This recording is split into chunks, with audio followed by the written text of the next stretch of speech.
In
progress.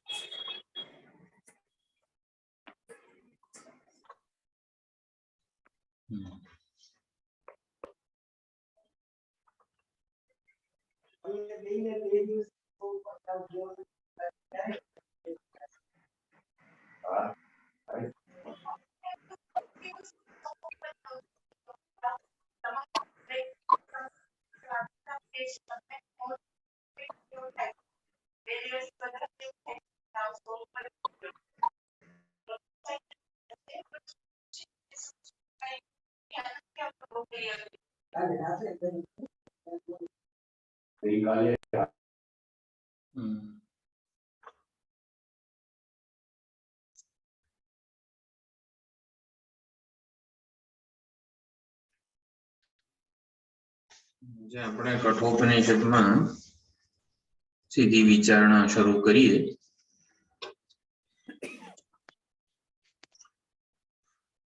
ઓમ સહનાવવતુ સહનૌ ભુનક્તુ સહ વીર્યં કરવાવહૈ તેજસ્વિનાવધીતમસ્તુ મા વિદ્વિષાવહૈ. ઓમ શાંતિ શાંતિ શાંતિ.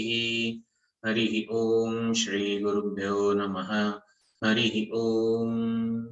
સદાશિવસમારંભાં શંકરાચાર્ય મધ્યમાં અસ્મદાચાર્ય પર્યન્તાં વંદે ગુરુ પરંપરાં.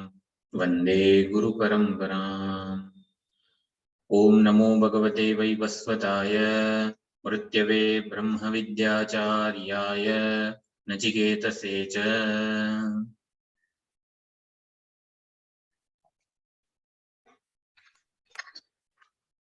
કઠોપનિષદ પ્રથમ અધ્યાય તૃતીય વલ્લી અને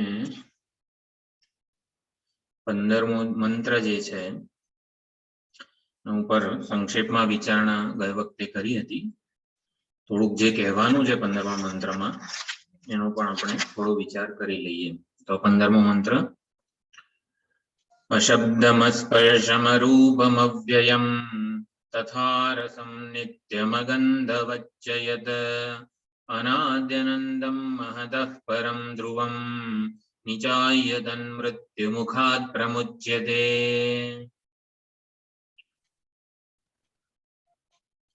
આત્મતત્વ આત્મ સ્વરૂપનું યાથાત્મ્ય આ 15મા મંત્રમાં પ્રતિપાદિત થયું છે યમરાજા વડે. નિર્વિશેષ આત્મતત્વ. આત્મા વાસ્તવમાં કેવો છે? આત્માની સામે જોઈને આપણે આત્માનું વર્ણન કરવું હોય તો કેવું વર્ણન થઈ શકે એનું અહીંયા પ્રતિપાદન થયેલું છે. ઉપાધિ લાલ પુષ્પ રૂપી ઉપાધિ સાથે સ્ફટિકને જોવાનો પ્રયત્ન કરીએ તો પછી સ્ફટિક લાલ રંગનો દેખાય તો લાલ રંગ એ સોપાધિક, લાલ સ્ફટિક એ સોપાધિક છે.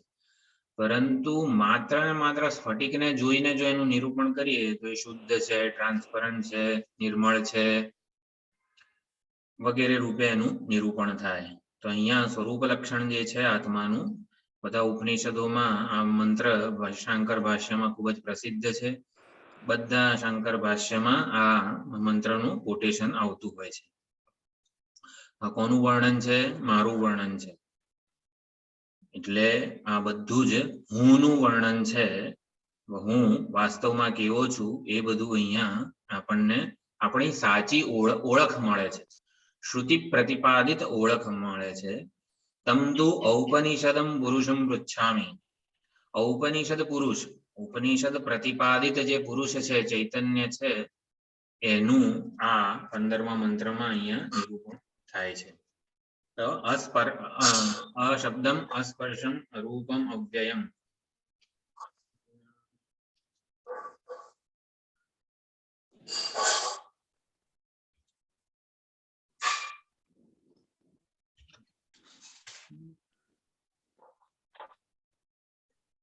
પાંચે શબ્દ સ્પર્શ રૂપ રસગંધ, પાંચે ગુણો, જે ઇન્દ્રિયના ગુણો જે છે એનાથી રહિત છે આત્મા.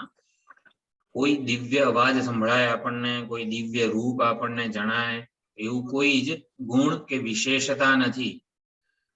કોઈ ગુણ ઉપાધિની, નામ રૂપની, અનાત્માની કોઈ જ પ્રકારની ગુણ કે વિશેષતા મર્યાદા નથી આત્મામાં. એટલા માટે અશબ્દમ અસ્પર્શમ અરૂપમ અવ્યયમ તથા રસમ નિત્યમ અગંધ વચ્ચયત, આ બધા કોના સ્વરૂપ લક્ષણો છે? પ્રત્યેગાત્માના. એક ઉપાધિમાં, જે ઉપાધિની હૃદય ગુફામાં જેણે પ્રવેશ કરેલો છે એવા પરમાત્માના આ સ્વરૂપ લક્ષણો છે. આપણા સૌ જીવોની હૃદય ગુફામાં જે દ્રષ્ટા રૂપે પ્રવેશેલો છે એના આ બધા લક્ષણો છે.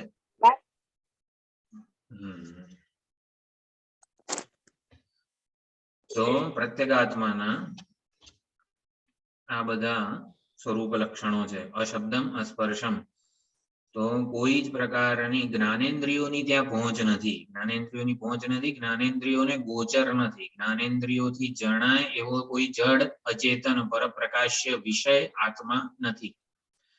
અનઇદમ છે. અશબ્દમ અસ્પર્શમ આ બધું કહીને આત્મતત્વને અનિદમ રૂપે અહીંયા વર્ણવવામાં આવેલો છે. જેટલા પણ જ્ઞાનેન્દ્રિયોના વિષયો છે બધા ઇદમ આ રૂપે રહેલા છે. તો જે આ રૂપે અનુભવાય નહીં એવો હું છું. અહમ પણ કેવો છે? અહમ એટલે જેને હું કહેવામાં આવે છે, અસ્મત પ્રત્યય, એ હકીકતમાં કેવો છે? અનિદમ અહમ છે, જે ક્યારે આ બની શકે એવો નથી, એવો હું છું. ચૈતન્ય ઇન્દ્રિયોનો વિષય કેમ ના બની શકે?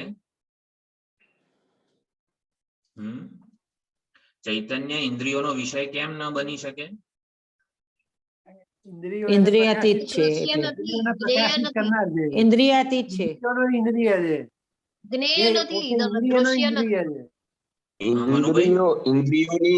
ઇન્દ્રિયોની ઉત્પત્તિ થઈ એના પહેલાથી અસ્તિત્વ ધરાવે છે. પહેલેથી અસ્તિત્વ ધરાવે છે. આત્મા છે પછી ઇન્દ્રિયો આવી, એટલે ઇન્દ્રિયો એને જાણી ન શકે. ઇન્દ્રિયોનું અધિષ્ઠાન છે. હા, અધિષ્ઠાન કહેવાય. ઇન્દ્રિયોનો આત્મા છે. ઇન્દ્રિયોનો પ્રત્યેગાત્મા છે, પ્રત્યેગાત્મ સ્વરૂપ છે. ઇન્દ્રિયો દ્વારા જોનારો એ છે, ઇન્દ્રિયો દ્વારા શ્રોત્રેન્દ્રિય દ્વારા સાંભળનારો એ છે. એ પોતે જ ઇન્દ્રિયોને પ્રકાશે છે. હા, સત્તા સ્ફૂર્તિ પ્રદાન કરે. યન મનસાન મનુતે યેનાહુર યદ વાચા અનભ્યુદિતમ યેન વાગ અભ્યુદ્યતે. વાણી દ્વારા જે પ્રકાશિત થાય એવો નથી, સંભળાય એવો નથી, પણ વાણી જેને લીધે શબ્દોનું ઉચ્ચારણ કરી રહી છે એ આત્મા છે. એટલે કે ઇન્દ્રિયોની પાછળ જે રહેલો છે, જે ઇન્દ્રિયોને સત્તા સ્ફૂર્તિ પ્રદાન કરે છે, એ ઇન્દ્રિયોની આગળ વિષય રૂપે જણાઈ શકે એમ નથી. ઇન્દ્રિયોનો આત્મા છે, ઇન્દ્રિયોનું સ્વરૂપ છે. ઇન્દ્રિયો ચક્ષુરિન્દ્રિયનું નિર્વિશેષ સ્વરૂપ આત્મા છે. આવું સમજવું છે આપણને. ચક્ષુ ઇન્દ્રિયનું સાચું સ્વરૂપ. ચક્ષુ ઇન્દ્રિય શું છે હકીકતમાં? જેમ આ બંગડી, બુટ્ટી વગેરે શું છે હકીકતમાં મારે જાણવું છે, તો આપણને ખબર પડે. એની શોધ કરતા સાચું સ્વરૂપ એનું સુવર્ણ છે. તો એવી જ રીતે ચક્ષુરેન્દ્રિય, શ્રોત્રેન્દ્રિય અને આ બધી જ ઇન્દ્રિયોનું પ્રત્યેગાત્મ સ્વરૂપ, અબાધિત સ્વરૂપ આત્મ ચૈતન્ય છે. ચૈતન્ય આ ઇન્દ્રિયો એ શું છે? એક વિશેષ આકારની વૃત્તિ છે. તો એ વૃત્તિ જેના પર અધ્યારોપિત થઈ છે એ ચૈતન્ય છે. એટલે ઇન્દ્રિયોનું સાચું સ્વરૂપ પ્રત્યેગાત્મ સ્વરૂપ આત્મા છે, જે ઇન્દ્રિયોનો વિષય થઈ શકે એમ નથી. એટલે નિત્યમાં ગંધવચ્ચયત, એટલે આટલું જે પ્રથમ પંક્તિ છે, પ્રથમ મંત્રની જે પ્રથમ પંક્તિ એ પ્રત્યેગાત્માનું નિરૂપણ કરી રહી છે. પ્રત્યેગાત્માને જોઈને પ્રત્યેગાત્માને સામે એટલે ધ્યાન કેન્દ્રિત કરીએ ત્યારે પ્રત્યેગાત્મા આપણને આવો જણાય. સર્વ હૃદય ગુફામાં જે દ્રષ્ટા રૂપે ચેતન રૂપે પ્રવેશ કરેલો છે એ કેવો હોય? તો કે આવો હોય.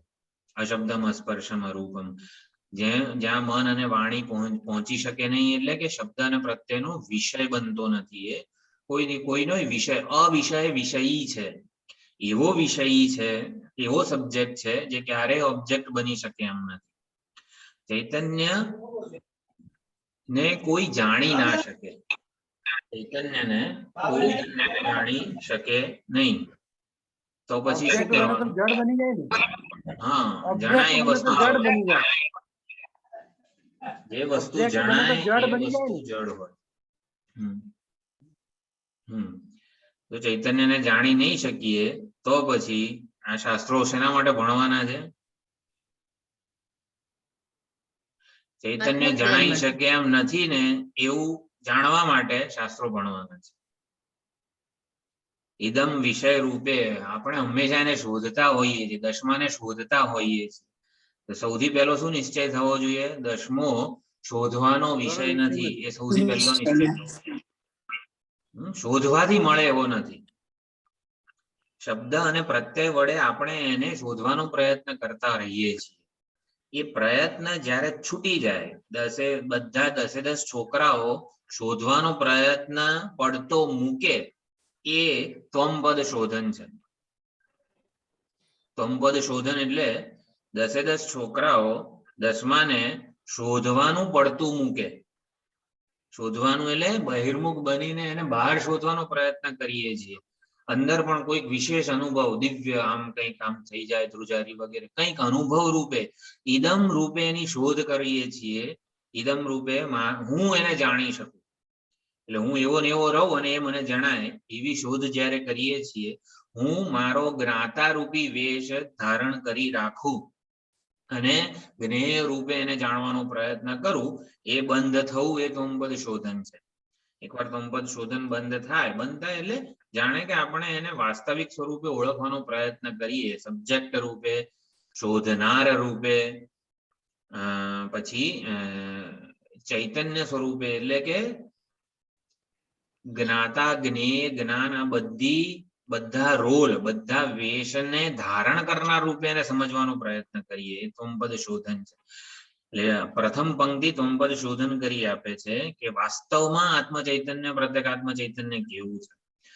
એટલે આ નિષેધ મુખે જે પ્રતિપાદન થાય એ ત્વમપદ શોધન છે. ત્વમપદ શોધન નિષેધ મુખે થાય છે. નેતિ દ્વારા ત્વમપદ શોધન થાય છે.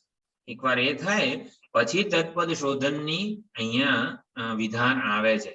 અનાત્માથી ઇદમથી પૃથક કરાયેલો વિલક્ષણ સ્વરૂપે ઓળખાયેલું જે આત્મ ચૈતન્ય છે ને, એ પૂર્ણ છે, પરિપૂર્ણ છે, ભૂમા છે, બ્રહ્મ છે, અપરિચ્છિન્ન છે. જ્યારે ત્વમપદ શોધન કર્યું ત્યારે એક ભ્રાંતિ એવી રહી ગઈ કે આત્મા પરિચ્છિન્ન છે. પ્રત્યેગાત્મા ક્યાં છે? હૃદય ગુફામાં નાની એવી શું છે? અંગુષ્ઠ માત્ર પુરુષ હૃદય ગુફામાં રહેલો છે પ્રત્યેગાત્મા. એટલે ત્વમપદ શોધન થી એક ભ્રાંતિ એવી રહી જાય છે કે આત્મા પરિચ્છિન્ન છે, એક પ્રત્યેક ઉપાધિની હૃદય ગુફામાં રહેલો છે. પરિચ્છિન્નની નિવૃત્તિ, પરિચ્છિન્નત્વની નિવૃત્તિ તો તત્પદ શોધનથી થાય છે. તત્પદ શોધનથી શું થાય છે? જે શોધિત ત્વમપદ છે એને અપરિચ્છિન્ન ભૂમા બ્રહ્મ પરિપૂર્ણ સ્વરૂપે પ્રગટ કરે છે, જણાવે છે, ઓળખાવે છે. તો તત્પદ શોધન શું કરે છે? પરિચ્છિન્નતાની ભ્રાંતિ દૂર કરે છે અને પરોક્ષત્વની ભ્રાંતિ દૂર કરે છે. તત્પદ શોધનથી શું થાય છે? બ્રહ્મ, ઈશ્વર કે અધિષ્ઠાન ચૈતન્ય, સમગ્ર જગતનું જે અધિષ્ઠાન ચૈતન્ય છે એ બ્રહ્મ છે. આવું જ્યારે બ્રહ્મ અધિષ્ઠાન રૂપે બ્રહ્મને ઓળખવાનો પ્રયત્ન કરીએ તો ત્યાં ક્યાંક બ્રહ્મ રહેલું છે, અહીંયા નહીં ત્યાં રહેલું છે. પરોક્ષત્વનો જે ભ્રાંતિ રહી જાય છે એ તત્પદ શોધનથી દૂર થાય. તો તત્પદ શોધન જે છે બ્રહ્મને અપરોક્ષ સ્વરૂપે, હું રૂપે, આત્મા સ્વરૂપે, પ્રત્યેગાત્મ સ્વરૂપે પ્રગટ કરે છે, ઓળખાવે છે. એટલે અનાત્માથી ઇદમથી પૃથક કરાયેલો એવો જે આત્મ ચૈતન્ય છે, પ્રત્યેગાત્મ ચૈતન્ય, એ વાસ્તવિક રીતે કેવો છે તો વિધિ મુખે કહેવું પડે કે એવો તું બ્રહ્મ છે. તો નિષેધ મુખે જ ખાલી પ્રતિપાદન થાય એટલું પર્યાપ્ત નથી. વિધિ મુખે પ્રતિપાદન થવું જરૂરી છે. એને કહેવું પડે છે કે તું ક્ષેત્રજ્ઞમ ચાપી મામ વિદ્ધિ સર્વ ક્ષેત્રેષુ ભારત. સર્વ ક્ષેત્રોમાં, સર્વ અનાત્મ ઉપાધિઓમાં, નામ રૂપમાં તું એક અધિષ્ઠાન સ્વરૂપ ચૈતન્ય છે, પરિપૂર્ણ ચૈતન્ય છે. એવું વિધિ મુખે કહેવું પડે છે. તો એવું જ અહીંયા કહે છે બીજી પંક્તિમાં, અનાદ્યનંતમ મહતઃ પરમ ધ્રુવમ. તો અનાદિ અનંત એવું જે આત્મ બ્રહ્મ ચૈતન્ય છે, અધિષ્ઠાન ચૈતન્ય છે, જે અનાદિ છે, સ્વરૂપતઃ અનાદિ છે. જો માયા કે પ્રકૃતિ પણ અનાદિ છે, કર્મ અનાદિ છે, કાર્યકારણ પરંપરા અનાદિ છે. પણ બધાનું આપણા શાસ્ત્રમાં કદાચ 3 કે 6 જેટલી વસ્તુઓને અનાદિ કીધી છે. ઈશ્વર, પછી કર્મ અને પછી ઘણી છે વસ્તુઓ. અનાદિપણું એક જ સાચું છે. માયા, હા, જીવ અને માયા. માયા, જીવ માયા. જીવ અને પ્રકૃતિ જીવ અનાદિ પણ છે. અનાદિ છે અને માયા પણ પ્રકૃતિ અનાદિ. અનાદિ. હા, પ્રકૃતિ પ્રકૃતિ, માયા પ્રકૃતિ અનાદિ છે. એટલે માયા કે પ્રકૃતિનું અનાદિપણું જે છે ને એ પ્રવાહ, એટલે કલ્પિત અનાદિપણું છે. એ પ્રવાહ નિત્યત્વ છે. જ્યારે આત્મ ચૈતન્યનું સ્વરૂપતઃ અનાદિપણું છે, ચાલતું આવેલું છે. બીજ પહેલા કે વૃક્ષ પહેલા, બીજાંકુર જે આખી પરંપરા જે છે, સૌથી પહેલા બીજ આવ્યું કે સૌથી પહેલા અંકુર વૃક્ષ આવ્યું? તો બીજ અને વૃક્ષ બંને એક સાથે આવેલા છે. સ્વપ્ન જગતનું જ્યારે સ્વપ્ન જોઈએ, રાત્રે સ્વપ્ન જોઈએ ત્યારે પિતા અને પુત્ર બંને જણાય છે. તો પિતા અને પુત્રમાંથી કોણ પહેલો આવ્યો? બંને સાથે કલ્પાયા છે. કાર્ય અને કારણ બંને નું પહેલું કોણ, એવો જે પ્રશ્ન છે એનો અંતિમ ઉત્તર શું છે? બંને સાથે આવ્યા છે, બંને સાથે કલ્પાયા છે. પિતા અને પુત્ર જ્યાં સુધી સાચા માનીએ ત્યાં સુધી કાર્યકારણ પરંપરા છે. પિતા અને પુત્ર બંને જ્યારે અધ્યારોપ માનીએ ત્યારે બંને સાથે અજ્ઞાનમાંથી બંને સાથે કલ્પાયેલા છે. એટલે પહેલું કોણ, એનો કોઈ એ પ્રશ્નનો કોઈ આદર વેદાંત જોતું નથી, કારણ કે સૃષ્ટિ અધ્યારોપ છે, સાચી નથી. પહેલું કોણ તો આપણે કહી દેવાનું બંને સાથે કલ્પાયા છે. બીજ પહેલું કે વૃક્ષ પહેલું, તો બંને સાથે કલ્પાયા છે. તમે પહેલા બીજની વાત કરો છો ને, પહેલા વૃક્ષની વાત કરો છો ને, તો પહેલું વૃક્ષ કે પહેલું બીજ એ બંને સાથે કલ્પાયેલા છે, એવું આપણે કહી શકીએ. તો અનાદિ છે, સ્વરૂપતઃ અનાદિ છે, અનંત છે. અનંત છે એટલે અંત વગરનો છે, કોઈ પ્રકારના નાશ વગરનો છે. સમગ્ર, એક મિનિટ. એટલે ત્યાં આગળ એક છે એટલે બીજાનું અસ્તિત્વ છે એ પણ સમજાય ને. પુત્ર છે તો કલ્પના પિતા છે, પિતા છે તો પુત્ર છે, એ કલ્પના જ છે એમાં જ. ના ના, પિતા છે તો પિતા- પુત્ર છે એવું નહીં. બંને વચ્ચે કાર્યકારણ સંબંધ સાચો નથી. સાચો નથી, એ રીતના જોવાનું હા. છે. ઓકે. સ્વપ્નમાં પિતા અને પુત્ર હોય તો જે સ્વપ્નનો પુત્ર સ્વપ્નના પિતામાંથી નથી જન્મ્યો. મન પોતે પિતાના પુત્ર બની ગયું છે, એ બી એક સાથે. એટલે પિતા પહેલા આવે છે, એક ક્ષણ પહેલા આવે ને પછી પુત્ર કલ્પાય છે એવું નથી. સમગ્ર સ્વપ્ન અચ્છા. પ્રપંચ જે છે ને એ એક સાથે જ કલ્પાયેલો છે અવિદ્યાને લીધે. ખ્યાલ આવી ગયો. જી. એટલે અનંત છે એટલે અધિષ્ઠાન છે, વિવર્ત ઉપાદાન કારણ નહીં કહીએ, વિવર્ત ઉપાદાન છે. બ્રહ્મને એટલે પ્રકૃતિને પરિણામી ઉપાદાન કારણ કહેવાય છે બધાનું, પરંતુ પ્રકૃતિનું અધિષ્ઠાન છે આ ચૈતન્ય, એટલે એ વિવર્ત છે.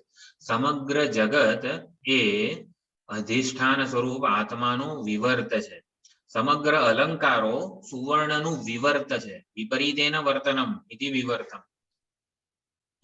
તો તો સમગ્ર જગત જે છે એ ચૈતન્યનું વિવર્ત છે. ચૈતન્ય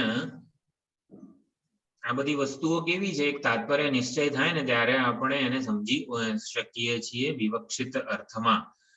જળ જેટલું પણ દેખાય છે એ ચૈતન્ય પરનો અધ્યારોપ છે. ચૈતન્ય પોતે જળની કલ્પના કરે છે. હકીકતમાં આવી વસ્તુ છે. ચૈતન્ય પોતે જળની કલ્પના કરે છે, અથવા તો ચૈતન્યની કલ્પના જે હોય ને એ હંમેશા જળ હોય, આવું પણ સમજી શકાય. આ જળ જગત જે છે એ ચૈતન્યની કલ્પના છે. કલ્પયત્યાત્મનાત્માનમ આત્મદેવ સ્વમાયયા સૈવ બુદ્ધ્યતે વેદાંત. પોતે જ કલ્પના કરે છે અને પછી કલ્પના કરેલા જગતને જોઈ રહ્યો છે. જગતની કલ્પના કરે છે. ચૈતન્ય નામ રૂપાત્મક જગતની કલ્પના કરે છે અને એ નામ રૂપાત્મક જગતમાં જીવ રૂપે દ્રષ્ટા રૂપે પ્રવેશ કરે છે. જગતનું સર્જન થાય છે, જીવનું સર્જન થતું નથી. જીવ સર્જાતો નથી. જીવ રૂપે પરમાત્મા પોતે પ્રવેશ કરે છે. એટલે જીવનું સર્જન નથી થતું, જીવની કલ્પના પણ નથી થતી. જીવ રૂપે પરમાત્મા સાક્ષાત પ્રવેશે છે.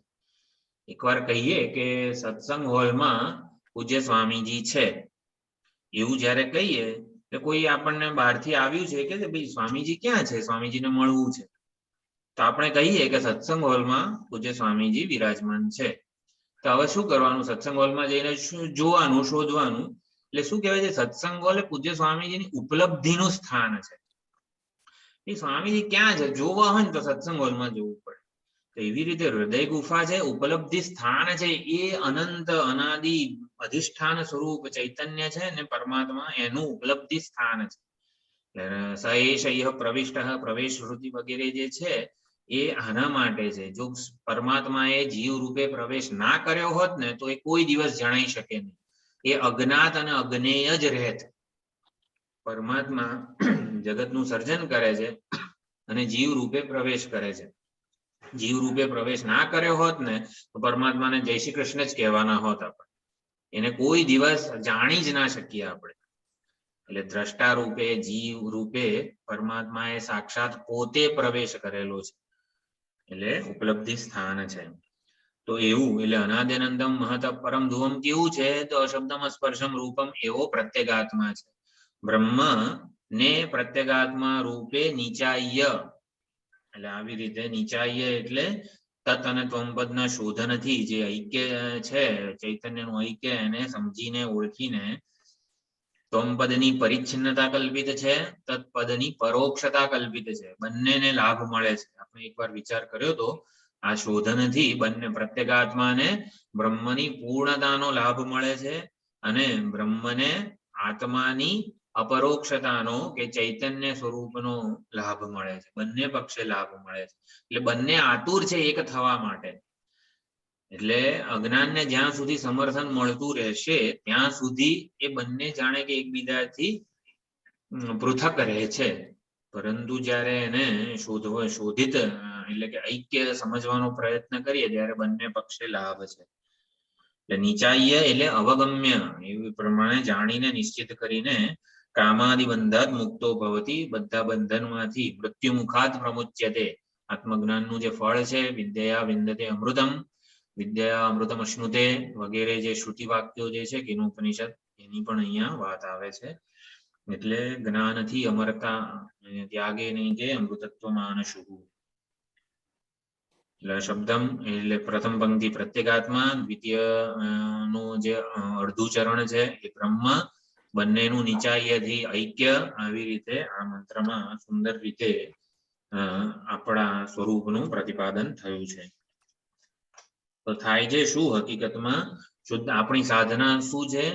અંતઃકરણ અને શુદ્ધ સાત્વિક વિરક્ત નિર્મળ બનાવવાની, નિર્દોષ બનાવવાની એ આપણી સાધના છે. જેથી આત્મતત્વ જેવું છે એવું એને વાસ્તવિક સ્વરૂપે ઓળખી શકાય. તો જ્યારે આત્મતત્વ અત્યારે વિપરીત રૂપે શબ્દ અને પ્રત્યયના ગોચર જાણે કે આપણે બનાવી દઈએ છીએ. હું દેહ છું, હું જાડો છું, હું પાતળો છું, મને આટલું આવડે છે, મારી અહંકારની, લાગણીની, બૌદ્ધિક બધી જે વિશેષતાઓ છે એ વિશેષતાઓ વાળો હું મને પોતાને માનું છું. તો હું દેહ છું, હું ઋષિ છું એવું કહીને હું અહમ પદને મેં અહમ શબ્દ અને પ્રત્યયનો વિષય બનાવી દીધો છે. તો અહમને અહમ શબ્દ અને પ્રત્યયનો વિષય બનતો અટકાવવો એ આપણી સાધના છે. શબ્દ અને પ્રત્યયનો વિષય અજ્ઞાન કાળે આપણે બનાવી જ રહ્યા છીએ આત્મ ચૈતન્યને. હું દેહ છું એવું કહીને આપણે એને હું શબ્દનો અને હું પ્રત્યયનો વિષય બનાવી દીધો છે. એ અટકાવવો, હુંને દેહથી પૃથક ઓળખવો, દેહ સાથે જોડાયેલો નહીં એવો એને દેહથી વિલક્ષણ સ્વરૂપે ઓળખવો એ આપણી સાધના છે. દ્રષ્ટા ચૈતન્ય ક્યારેય દૃશ્ય સાથે જોડાઈ શકે એવો નથી. દ્રષ્ટા જડ દૃશ્ય પરપ્રકાશ્ય અચેતન દૃશ્ય સાથે કેવી રીતે જોડાય છે? આધ્યાસિક સંબંધ. આધ્યાસિક સંબંધ. હું દેહ માનીને આપણે વર્તન કરીએ છીએ એટલે એક જાતનો અભ્યાસ ઉભો થાય છે. કાલ્પનિક સંબંધ ઉભો થાય છે. કાલ્પનિક સંબંધ ઉભો થાય છે. આ સંબંધ કાલ્પનિક લાગે છે? ભણીએ ત્યારે લાગે. ભણીએ ત્યારે લાગે છે. હા, જો પેલા તો થાય છે શું એ સમજે ને. દ્રષ્ટા ચૈતન્ય અને જડ દૃશ્ય સાથેનો સંબંધ કેવો છે? આધ્યાસિક સંબંધ is a technical word. Vedanta જ્યારે આધ્યાસિક સંબંધ, તાદાત્મ્ય અભિમાન, આધ્યાસિક તાદાત્મ્ય આવા બધા શબ્દો વાપરે ને ત્યારે ઇઝ એ ટેકનિકલ વર્ડ, પારિભાષિક શબ્દો. વેદાંત જે વિવક્ષા રાખીને સમજાવવા માંગે છે એ વિવક્ષા બરોબર સમજવી જોઈએ. દ્રષ્ટા અને દૃશ્ય વચ્ચેનો સંબંધ વાસ્તવમાં કેવો છે ને મારે સમજવું છે. જો આ ચર્ચા 13મા અધ્યાયના છેલ્લા 2-3 મંત્રોમાં આવી ગઈ છે. દ્રષ્ટા અને દૃશ્ય વચ્ચેનો સંબંધ કેવો છે એમાં એક જુદી જ એટલે સુંદર વિચાર પ્રક્રિયા આપી હતી. આધ્યાસિક સંબંધ તો છે જ બરોબર, આપણે ઉપદેશ શાસ્ત્રીમાં એ જ ભણ્યા છીએ અને ભણી રહ્યા છીએ. 13મા અધ્યાયમાં પણ લગભગ આધ્યાસિક સંબંધ વર્ડ ખૂબ જ આવેલો શંકરાનંદી ગીતામાં. દ્રષ્ટા અને દૃશ્ય વચ્ચેનો સંબંધ શું છે? દ્રષ્ટા પોતાને દ્રશ્ય રૂપે જોવે છે. હા, દ્રષ્ટા પોતે દ્રશ્યને દ્રષ્ટા બનીને જોવે છે. દ્રષ્ટા દૃશ્ય સાથે જોડાઈ જાય છે અથવા તો દ્રષ્ટા પોતાને દૃશ્ય માની લે છે અને પછી દૃશ્ય સંબંધ સાથે પોતાનો સાચો સંબંધ કલ્પે છે. દ્રષ્ટા પોતાને દૃશ્ય માની લે છે. એકવાર દ્રષ્ટા પોતાને જડ દેહાદી સંગત રૂપી દૃશ્ય માને પછી અહમ અને મમનો આખો વિસ્તાર, અહમ શું છે, અવિદ્યા, અસ્મિતા, રાગ, દ્વેષ, અભિનિવેશ બધો એનો સંસાર કલ્પાય. દ્રષ્ટા અને દૃશ્ય વચ્ચે સંબંધ થયો જ નથી, પરંતુ કેવો સંબંધ છે? દૃશ્યને પ્રકાશિત કરવા રૂપી સંબંધ છે. કોક તો સંબંધ રહેલો હોય ને દ્રષ્ટા અને દૃશ્ય વચ્ચે. તો કયો સંબંધ છે? તો દૃશ્યને પ્રકાશિત કરે છે એટલો જ માત્ર સંબંધ દ્રષ્ટા અને દૃશ્ય વચ્ચે રહેલો છે. આ દેહનો મારી સાથે શું સંબંધ છે? આ દેહને હું જાણું છું, દેહના વિકારોને હું ઉજાડું છું, દેહના પરિવર્તન અત્યાર સુધી કુમાર અવસ્થા, બાલ્યાવસ્થાથી માંડીને આજે બધી જ અવસ્થાઓને નો હું સાક્ષી છું. તો દેહ સાથે મારો શું સંબંધ છે? દેહને ઉજાડવા પૂરતો દેહ સાથે મારો સંબંધ છે. આ દેહને હું જાણું છું, દેહ રૂપી વેશ હું ધારણ કરું છું, આવો સંબંધ છે. તો શબ્દમ સ્પર્શમ રૂપમથી આ સંબંધ સમજાવ્યો કે હકીકતમાં હું કોઈ એટલે કે દેહ નથી, પછી શ્રોત્રેન્દ્રિય, અશબ્દમ એટલે શ્રોત્રેન્દ્રિય. તો શ્રોત્રેન્દ્રિય નથી, શ્રોત્રેન્દ્રિયનો વિષય એવો કોઈ વિશેષ શબ્દ નથી, દિવ્ય શબ્દ કે આમ એવું કંઈ જ હું નથી. એટલે હું શ્રોત્રેન્દ્રિય નથી, શ્રોત્રેન્દ્રિયનો વિષય એવો શબ્દ નથી. શ્રોત્રેન્દ્રિય જ્યારે શબ્દનું ગ્રહણ કરે ત્યારે જે શ્રોતા બને છે ને એ પણ હું નથી. અશબ્દમથી આટલી વસ્તુઓ, ત્રિપુટી હું નથી, તો પછી ત્રિપુટીનું અધિષ્ઠાન હું છું. અશબ્દમથી આટલી વસ્તુઓ સમજી લેવાની. શ્રોત્રેન્દ્રિય હું નથી એટલે કે આજે કાનમાં થોડુંક ઓછું સંભળાય છે, આવું જે છે એટલે મને સંભળાય છે ઓછું, એટલે શું? શ્રોત્રેન્દ્રિય સાથેના તાદાત્મ્યને લીધે હું મને પોતાને શ્રોતા માનું ત્યારે આવી ગ્રંથિ ઉદ્ભવે છે. તો શ્રોત્રેન્દ્રિય હું નથી, શ્રોત્રેન્દ્રિય મારા માટે ઈદમ કઈ રીતે બને છે? શ્રોત્રેન્દ્રિય મારા માટે ઈદમ કઈ રીતે બને છે? જ્ઞાન વિષય છે એટલે.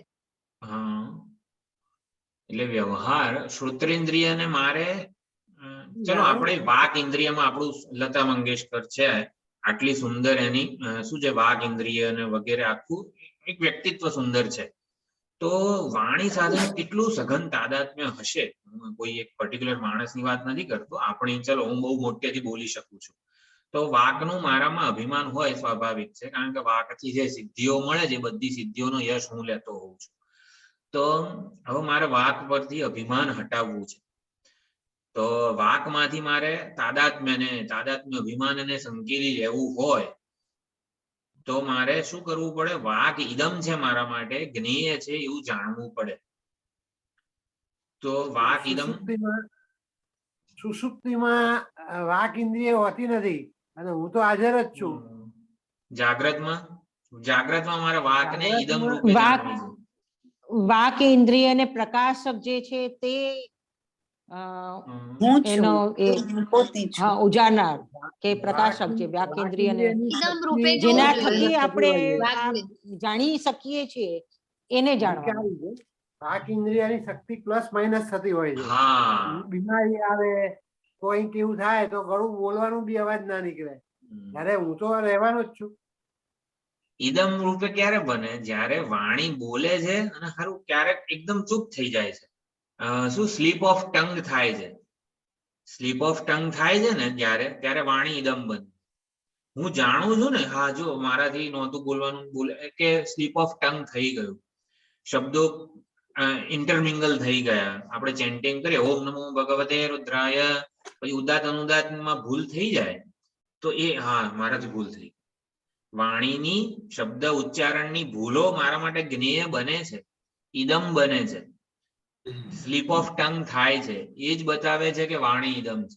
જો આવી રીતે દરેકે દરેક આખા વ્યક્તિત્વમાં આપણે શોધવાનું છે કે એ કઈ રીતે ઈદમ બને છે. વાણી ઇન્દ્રિય આ રીતે ઈદમ બને છે, શ્રોત્રેન્દ્રિય આ રીતે ઈદમ બને છે, ચક્ષુરેન્દ્રિય આ રીતે ઈદમ બને છે. ઈદમ બનવું જોઈએ. ઈદમ બને ત્યારે પછી એમાંથી તાદાત્મ્ય વગેરે જે છે ઓછું થાય. આ પ્રમાણે બધા દૃશ્ય સાથેના તાદાત્મ્ય વિનાનો હું છું, અનાદિ અનંત મહત પરમ ધ્રુવ નિત્યમ અગંધવચ્ચયત. ક્યાં છે? અવ્યયમ. અવ્યય શબ્દ છે ન વ્યેદી વિપરીત ભાવમ ન પ્રાપ્નોતિ ઇતિ અવ્યયમ. વિપરીત રૂપે નથી, વિપરીત ભાવ નથી પ્રાપ્ત કરતો. ન વિપર્યેતિ, જેવો છે ને એવો રહે છે. ચૈતન્ય કૂટસ્થ સાક્ષી સ્વરૂપે એવો ને એવો રહે છે, જરા પણ બદલાતો નથી. સનાતન પુરાતન ચિરંતન નિરંતર છે. નિરંતર છે એ શેના માટે નિરંતર કે સનાતન ચિરંતન પુરાતન રહી શકે છે? કારણ કે એના સિવાયનો અનાત્મા ઉપાધિ નામરૂપ આ બધું જે છે ને એ અધ્યારોપ છે. જો એ સાચું હોય ને તો આ કોઈ દિવસ પુરાતન કે સનાતન કે એવો ને એવો અવ્યય ના રહી શકે. બે વસ્તુ સમાન સત્તામાં હોય ને તો ક્યારે આત્મા અવ્યય ના રહી શકે. પ્રકૃતિ અને પુરુષ અવ્યય છે. કેમ ચૈતન્ય અવ્યય છે? કારણ કે પ્રકૃતિ અધ્યારોપ છે એના ઉપર, માટે એ અવ્યય છે. અને એટલા જ માટે આપણે જાગ્રત પ્રપંચ એવો શબ્દ હોય છે, દૃશ્ય પ્રપંચ. ભાષ્યમાં શાંકર ભાષ્યમાં હંમેશા જગત માટે દૃશ્ય પ્રપંચ એવો શબ્દ વાપરવામાં આવે છે. કાર્ય પ્રપંચ એવો ક્યાંય શબ્દ નથી. કાર્ય શું છે? કારણનું વિપરિણામ છે. કારણમાં રૂપાંતર થાય ત્યારે કાર્ય બને છે. જગત નામ રૂપાત્મક કાર્ય પ્રપંચ એવો શબ્દ ક્યાંય ભાષ્યમાં નથી. દૃશ્ય પ્રપંચ, જગત રૂપી જે પ્રપંચ જે છે એ દેખાવ છે, માત્ર દૃશ્ય પ્રપંચ છે, કાર્ય પ્રપંચ નથી. એ ખાસ આપણે ઓળખવું પડે. અજ્ઞાનને લીધે માત્ર ભાસે છે. જે વસ્તુ અજ્ઞાન કલ્પિત હોય એ કલ્પના જ હોય, એટલે મિથ્યા હોય, અધ્યારોપ હોય. જ્ઞાનથી જે વસ્તુ નાશ થાય એ પણ મિથ્યા અધ્યારોપ જ હોય. એટલે દૃશ્ય સ્વપ્ન દૃશ્ય આપણે કહીએ છીએ. સ્વપ્ન દૃશ્ય પ્રપંચ, જાગ્રત દૃશ્ય પ્રપંચ. કેમ દૃશ્ય? કારણ કે એ દ્રષ્ટાનો વિલાસમાં શું છે? ચિત્ત ચૈતન્ય વિલાસ, એટલે ચિત્તનો વિલાસ છે. આ જે દૃશ્ય જે છે એ દ્રષ્ટાનો વિલાસ છે. દ્રષ્ટા પોતે દૃશ્યની કલ્પના કરે છે, અથવા તો દૃશ્ય એ દ્રષ્ટા પરની કલ્પના છે. એ સાચું નથી. અને એટલે જ જ્યારે દૃશ્યથી દ્રષ્ટાને વિવેક થાય, વિવેક કોનો કરવાનો છે? દૃશ્યનો વિવેક નથી કરવાનો, દ્રષ્ટાનો વિવેક કરવાનો છે, દૃકનો વિવેક કરવાનો છે. દૃશ્યથી દ્રષ્ટાને જુદો ઓળખવાનો છે. વિવેક કોનો? દ્રષ્ટાનો કે દૃકનો કરવાનો છે.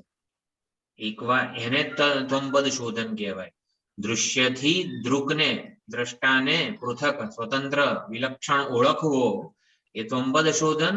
અને પછી એ દૃકને સર્વાત્મા રૂપે, પરિપૂર્ણ રૂપે, બ્રહ્મ રૂપે, અપરિચ્છિન્ન રૂપે ઓળખવો એ તત્પદ શોધન છે.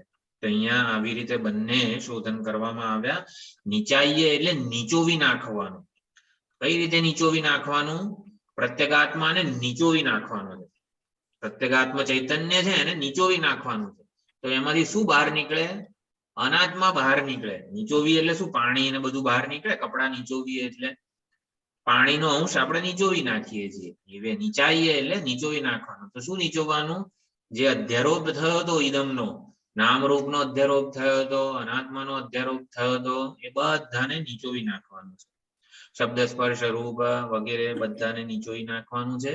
નીચાઈએ એટલે દૃશ્ય સાથેના તાદાત્મ્યથી મુક્ત થવાનું છે. દૃશ્ય સાથેના મુક્ત છીએ જ, દૃશ્ય સાથેના તાદાત્મ્યથી આત્મા નિત્ય મુક્ત છે એવું જાણવાનું છે. ક્યારે જોડાયો જ નથી. એટલે આ પ્રમાણે નીચાઈએ તન મૃત્યુ મુખાત પ્રમુચ્યતે, મૃત્યુના મુખમાંથી હંમેશ માટે છૂટી જાય છે. અમર સ્વરૂપે એ પોતાને જાણી શકે છે, ઓળખી શકે છે. હવે 16મા મંત્રમાં બ્રહ્મ જ્ઞાનની ગરિમા કે મહત્તા જે છે એનું બ્રહ્મ વિદ્યા, એના ઉપદેષ્ટા, એના શ્રોતા, બ્રહ્મ જ્ઞાનનો જે ઉપદેશ થયો એ આખું અહીંયા મહત્તા ગાવામાં આવે છે. તો અહીંયા શ્રુતિ માતા પોતે આખ્યાયિકાનું મહત્વ પ્રસ્થાપિત કરે છે. તો 16મો મંત્ર છે નાચિકેતમુપાખ્યાનમ મૃત્યુ પ્રોક્તમ સનાતનમ ઉક્ત્વા શ્રુત્વા ચ મેધાવી બ્રહ્મલોકે મહીયતે. નાચિકેતમ ઉપાખ્યાનમ, ઉપાખ્યાનમ એટલે કથાનક, આખી જે આખ્યાયિકા છે એ મૃત્યુ પ્રોક્તમ, મૃત્યુ પ્રોક્ત, મૃત્યુ યમરાજા વડે કહેવાયું, યમરાજા વડે ઉપદેશાયું. સનાતનમ એ સનાતન છે, એ કોઈ કલ્પના નથી, વન્સ અપોન અ ટાઈમ એવી રીતે એક હકીકત છે. અત્યારે પણ આ સનાતન છે. એનો શ્રોતા જે છે એ નચિકેતા. નાચિકેતમ ઉપાખ્યાનમ, નચિકેતા વડે જેનું શ્રવણ થયું, નચિકેતાએ જે વિદ્યા પ્રાપ્ત કરી એ નાચિકેત ઉપાખ્યાન યમરાજા વડે પ્રોક્ત છે. ઉક્ત્વા શ્રુત્વા ચ મેધાવી, મેધાવી જે જિજ્ઞાસુ જે છે એ આનું શ્રવણ કરે છે. અને ગુરુ પાસે જે આચાર્યો જે છે એ જ્યારે એનો ઉપદેશ કરે ત્યારે જિજ્ઞાસુ શિષ્યને એનું જ્ઞાન થાય જ છે. બ્રહ્મલોકે મહીયતે, બ્રહ્મલોક અહીંયા અવધારણ બહુવ્રીહી એટલે બ્રહ્મરૂપી લોક. બ્રહ્મૈવ લોકઃ બ્રહ્મલોકઃ, બ્રહ્મ સ્વરૂપ. લોક એટલે લોક્યંતે અનુભૂયંતે ઇતિ લોકઃ. આપણને શેનો અનુભવ થાય છે? તો આપણે કહી શકીએ આત્માનો જ અનુભવ થઈ રહ્યો છે. પ્રત્યેક ક્ષણે આપણને હુંનો અનુભવ થઈ રહ્યો છે. જેનો અનુભવ થાય છે ને એ તો હું જ છે. ક્યાંથી? આ તો મને મોબાઈલનો અનુભવ નથી થતો. તો મોબાઈલ દૃશ્ય છે, દૃશ્ય દ્રષ્ટા પરની કલ્પના છે. અને એ રીતે આપણને મોબાઈલ દ્વારા પણ શું જ્ઞાન અથવા તો દ્રષ્ટા દૃક જણાઈ રહ્યો છે એવું જ કહી શકીએ. એટલે આ રીતે બ્રહ્મૈવ લોકઃ એટલે અધિષ્ઠાન જ જણાઈ રહ્યું છે. જ્યારે ચલચિત્રના પડદા ઉપર આપણે ચલચિત્ર જોઈએ ત્યારે શું જણાઈ રહ્યું છે? પડદો જ જણાઈ રહ્યો છે. એવી રીતે બ્રહ્મૈવ લોકઃ, બ્રહ્મલોકે મહીયતે, બ્રહ્મલોકમાં મહિમાન્વિત થાય છે. બ્રહ્મ જ એના, બ્રહ્મ પ્રત્યય જ એને, એવા જિજ્ઞાસુ શિષ્યને બ્રહ્મ પ્રત્યય જ જળવાઈ રહે છે. અધિષ્ઠાન પ્રત્યયકો, બ્રહ્માત્મ પ્રત્યયકો એ જ એનો જળવાઈ રહે છે. જ્યારે આવી રીતે આચાર્ય પ્રોક્ત એને જાણવામાં આવે, ઓળખવામાં આવે ત્યારે આવું થાય છે. તો અહીંયા નાચિકેતમ ઉપાખ્યાનમ, ઉપાખ્યાન આખ્યાયિકા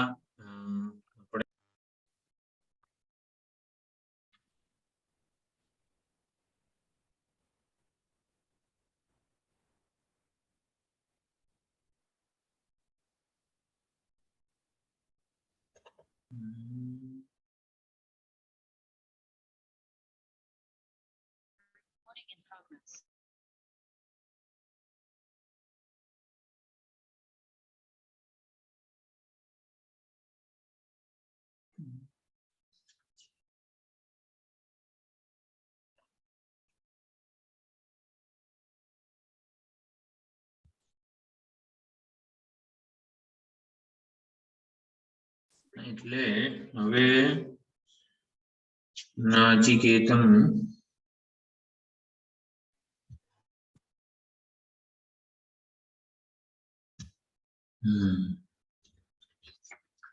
ઉપાખ્યાન એમાં વક્તા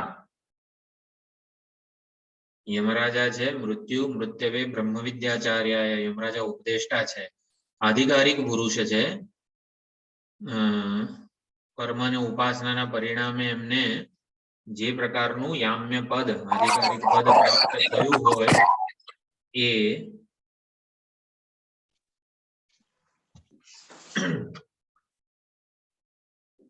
એના ઉપર એ વિરાજમાન છે. મહાત્મા મૃત્યુ પ્રોક્તમ સનાતનમ, જ્યારે આચાર્ય ઉપદેશ કરે છે યમરાજા, ત્યારે એ મહાત્માનું શું લક્ષણ છે? અક્ષુદ્ર ચિત્ત મહાત્મા. મહાત્મા હંમેશા ઉદાર દિલના હોય. શિષ્ય નું અધિકારીત્વ જે છે એ જાણીને એ પણ અત્યંત કરુણાથી પ્રેરાઈને એ ઉપદેશ આપતા હોય છે. તો 3 દિવસ જે ભૂખ્યો રહ્યો નચિકેતા, 3 દિવસ 3 રાત, એના બદલામાં એમને આવી રીતે 3 વરદાન આપ્યા. અને પછી નચિકેતાની મેધાથી સંતુષ્ટ અને પ્રસન્ન થઈને નચિકેતાના પણ એટલા બધા વખાણ કર્યા, પોતાના કરતા વધારે ચડિયાતો છે, તું તો અમારા કરતા પણ આગળ વધી ગયો વગેરે રૂપે નચિકેતાના પ્રશ્નની એઝ અ પ્રશ્ન કરતા નચિકેતાનો આદર કરે છે. પ્રશ્નનો પણ બહુ જ આદર કરે છે યમરાજા, કે તું આ આત્મજ્ઞાનના વરદાનને વળગીને રહ્યો, જરા પણ પ્રલોભન આપવા છતાં પણ તે એમાંથી વિચલિત થયો નહીં. એવી રીતે જિજ્ઞાસુ શિષ્યનો યોગ્ય યથાર્થ આદર કર્યો છે યમરાજાએ. એટલે એ યમરાજાના પક્ષે અક્ષુદ્ર એટલે મહાત્માનું જે વર્ણન છે એ આપણે જોઈ શકીએ છીએ.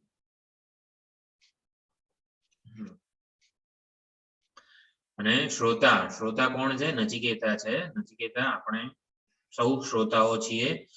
તો નચિકેતાના જે ગુણો હતા, શ્રદ્ધા, પિતૃભક્તિ, સત્યનિષ્ઠા, પ્રબળ વૈરાગ્ય, તીવ્ર મુમુક્ષા વગેરે, અને નિર્વિશેષ તત્વને જાણવાની જિજ્ઞાસા. યેયમ પ્રેતે વિચિકિત્સા મનુષ્યથી સામાન્ય રૂપમાં એને જિજ્ઞાસા વ્યક્ત કરી. પછી અન્યત્ર ધર્માદ અન્યત્ર અધર્માદ, આ ધર્મ અને અધર્મથી પર અતીત. અતીત એટલે નિર્વિશેષ, કોઈ પણ વસ્તુ અતીત છે. આપણે કહીએ મન અને વાણીથી અતીત છે, વ્યવહારથી અતીત છે. એટલે શું? વ્યવહારનો ભાગ નથી, વ્યવહારનું અતિક્રમણ કરેલું છે. તો કોણ વ્યવહારનું અતિક્રમણ કરી શકે? જે નિર્વિશેષ હોય ને એ વ્યવહારનું અતિક્રમણ કરી શકે છે. તો નિર્વિશેષ તત્વને જાણવાની એની ઈચ્છા હતી. એ આ બધા નચિકેતાના જેટલા પણ ગુણો છે ને એ આપણે સૌએ આપણામાં ઘટાડવાના છે. એ ખાસ ખૂબ જ મહત્વનું છે. એનો વિવેક, વૈરાગ્ય, આ બધું આપણા શ્રોતા માટે ખૂબ જ અગત્યનું છે. તો બ્રહ્મ વિદ્યાનું મહત્વ એટલે નચિકેતા જરા પણ વિચલિત થયો નહીં, બચ્યો નહીં. એ બ્રહ્મ વિદ્યાનું મહત્વ બતાવે છે. બ્રહ્મ વિદ્યા એટલી મહાન હતી કે એને જરા પણ નચિકેતા એના માટે જરા પણ વિચલિત થયો નહીં, જરા પણ પ્રલોભન આપવા છતાં પણ એ બાજુ વળ્યો નહીં. નચિકેતાના કયા 3 હતા નિશ્ચયો? તવૈવ વાહાહા તવ નૃત્ય ગીતે, આ બધા પ્રેય અને પ્રેયની સેના આખી જે છે એ મને નહીં જોઈએ, તમારી પાસે જ રાખો.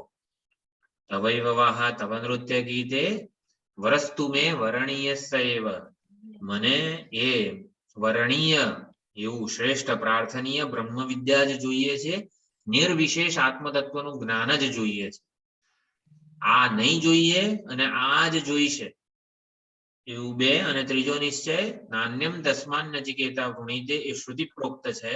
શ્રુતિએ નચિકેતાનું લક્ષણ કીધું કે જ્ઞાન સિવાય બીજું કઈ નહીં જોઈએ. પ્રેય નહીં જોઈએ, શ્રેય જ જોઈશે, શ્રેય સિવાય બીજું કઈ નહીં જોઈએ. આ ત્રણ નિશ્ચયો તવૈવવાહ તવ નૃત્ય ગીતે વરસ્તુ મે વર્ણીય સૈવ નાન્યમ તસ્માન નચિકેતા વૃણીતે. આ પ્રમાણે યમરાજાએ ઘણી પરીક્ષા પણ કરી અને એમાં એ ઉત્તીર્ણ થયો. શું ઉત્તીર્ણ થયો છે અહીંયા નચિકેતા? તો વૈદિક ઉપાખ્યાન છે, એમાં બ્રહ્મ વિદ્યાની પ્રાપ્તિનો ઉપાય એવો બ્રહ્મ વિદ્યાનું પણ સ્પષ્ટતયા પ્રતિપાદન થયું છે. બ્રહ્મ વિદ્યાના ઉપાયનું યચ્છેદ વાંગ મનસી યચ્છેદ એટલે વેદાંત પ્રતિપાદિત જે યોગ, યોગ એટલે બ્રહ્મ વિદ્યાની પ્રાપ્તિનો ઉપાય. તો અંતર્મુખતા, યમે વૈશ વૃણુતે તેન લભ્યઃ, આ બધી વસ્તુઓનું પણ સુંદર રીતે ઉપાયનું વર્ણન કરવામાં આવેલું છે. યમે વૈશ વૃણુતે તેન લભ્યઃ, જે પરમાત્માનું વરણ કરે છે, પસંદગી કરે છે, એને વળગેલો રહે છે, એ આવી રીતે બરોબર એને જાણી શકે છે. એના માટે આત્મતત્વ પ્રગટ થાય છે, પોતાના સ્વરૂપને પ્રગટ કરે છે. એટલે એને લાભ મળે છે. વિદ્યમાન સ્વરૂપ પરમાત્મા એવા જિજ્ઞાસુ સાધક માટે હું રૂપે વર્તમાન બને છે. વર્તમાન સ્વરૂપે એને ઓળખી શકાય છે. આત્મા બ્રહ્મ સ્વરૂપે અને બ્રહ્મ આત્મ સ્વરૂપે પ્રગટ થાય છે, એનો લાભ મળે છે.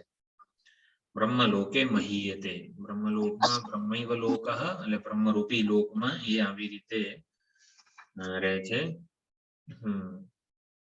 તો યમેન પ્રોક્તમ ચિરંતનમ નચિકેત સંબંધમ ઉપાખ્યાનમ.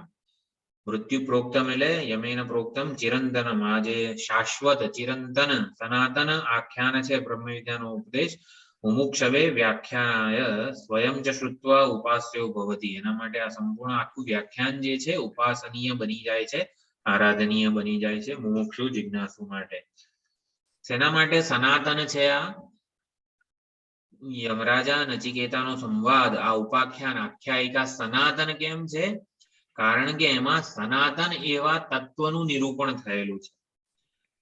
સનાતન તત્વનું નિરૂપણ થયેલું છે માટે આખ્યાન જે છે એ પણ સનાતન છે. વક્તા વિદ્યાદાન એટલે નચિકેતાના પક્ષે પણ જે સમર્પણ થયું એ પણ જાણવું જોઈએ, એની પણ નોંધ લેવી જોઈએ. અને યમરાજાના પક્ષે જે આખો ઉપદેશ થયો એની પણ આપણે સુંદર રીતે નોંધ લેવી જોઈએ. યમરાજાને પોતાનું યામ્ય પદનું અભિમાન નહોતું. હું યમરાજા છું એવું કોઈ યામ્ય પદનું અભિમાન નહોતું. બ્રહ્મ વિદ્યામાં નિષ્ઠ હતા. યામ્ય પદનું અભિમાન હોત તો એ પ્રમાણે નચિકેતાનો યોગ્ય આદર સત્કાર પણ ન કરી શક્યા હોત. નચિકેતાને ત્યાગનું અભિમાન નહોતું. તમને ખબર છે બધું કેટલું ત્યાગ્યું મેં, તમે બધું ઓફર કર્યું ને મેં કઈ ના સ્વીકાર્યું. ત્યાગનું અભિમાન નહોતું નચિકેતાને. અને યમરાજાને હું આવો યામ્ય પદનો અધિકારી છું, આવો ઉત્કૃષ્ટ ઉપાધિ છે મારી, હું વળી તને ઉપદેશ કરું, એવું યામ્ય પદનું અભિમાન નહોતું. જો અભિમાન વસ્તુ જે છે ને એ પરિચ્છિન્ન બનાવે છે, સીમિત બનાવે છે, પરિચ્છિન્નતા જ ચાલે છે. સંસાર એટલે શું? તો પરિચ્છિન્નતાને સંસાર કહેવાય. અધૂરપ કે ઇનએડિક્વસી, પરિચ્છિન્નતા જ સંસાર છે. આપણને મુમુક્ષુ સાધકને સૌથી વધારે નડતી હોય ને એ વસ્તુ કઈ છે? પરિચ્છિન્નતા છે. અનિત્યતા એટલી નથી નડતી જેટલી પરિચ્છિન્નતા નડે છે. પરિચ્છિન્નતાનું એક જ મારણ નિરતિશયતા છે. એટલે નિત્ય કરતા નિરતિશય શબ્દને હું મારા અભિપ્રાયમાં વધારે મહત્વ આપું છું. મુમુક્ષુ કેવો છે? નિત્યના અર્થી જે પરીક્ષ લોકાન કર્મચિતાન બ્રાહ્મણ હમણાં નિર્વેદમાયાત નાસ્તે કૃતઃ કૃતેન એવું જે કીધું છે, અકૃતઃ મોક્ષ કર્મણા ન અસ્તિ, કર્મથી મોક્ષ પ્રાપ્ત થાય એવો નથી વગેરે જે છે, કારણ કે અનિત્ય પદાર્થોમાંથી વૈરાગ્ય જન્મવો જોઈએ, હોવું જ જોઈએ. અનિત્યતા સાલવી જોઈએ, આપણને સાલવી જોઈએ એટલે નડવી જોઈએ. અનિત્યતા નડે ને તો પછી એનાથી છૂટવાનો પ્રયત્ન કરીએ. તો જેમ અનિત્યતા નડવી જોઈએ ને, દેહની, ઉપાધિની, નામરૂપની, જગતની અનિત્યતા નડવી જોઈએ, એવી જ રીતે પરિચ્છિન્નતા અથવા તો અતિશય જેને કહેવાય ને અધૂરપ નડવી જોઈએ, સાલવી જોઈએ. તો પછી એનાથી છૂટવાનો ઉપાય આપણે કરીએ, નિરતિશયતાને પ્રાપ્ત કરવાનો પ્રયત્ન કરીએ. નિરતિશયતા એટલે શું? એવું પ્રાપ્ત કરું ને કે પછી પ્રાપ્ત કરવાની મારી ઈચ્છાની નિવૃત્તિ થઈ જાય, એને નિરતિશયતા કહેવાય. એવું જાણી લઉં ને કે જાણવાની જિજ્ઞાસાની નિવૃત્તિ થઈ જાય મારી, હંમેશ માટે નિવૃત્તિ થઈ જાય.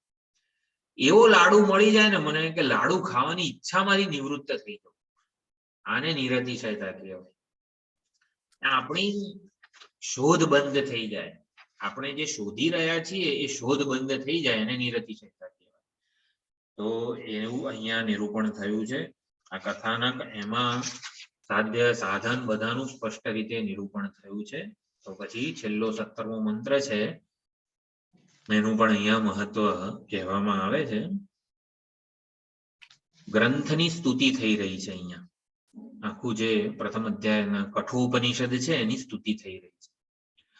યૈમં પરમં ગુહ્યમ શ્રાવયેદ બ્રહ્મ સંસદી પ્રયત શ્રાદ્ધ કાલે વા તદાનંદ્યાય કલ્પતે.